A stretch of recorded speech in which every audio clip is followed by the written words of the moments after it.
নমস্কার, বাংলা খবর চ্যানেলে সকলকে স্বাগত জানাই।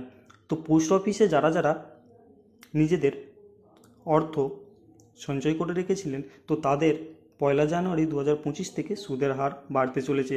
তো কোথায় কোথায় কেমনভাবে সেই সুদের হারটা বাড়বে সে সম্পর্কে আমি আপনাদেরকে আজ জানাবো। তো শুধু ভিডিওটা দেখতে থাকুন। ভারতের বিনিয়োগকারীদের জন্য পোস্ট অফিসের সেভিংস স্কিমগুলি সবসময় নিরাপদ এবং বিস্তৃত বিকল্প হিসেবে কিন্তু পরিচিত।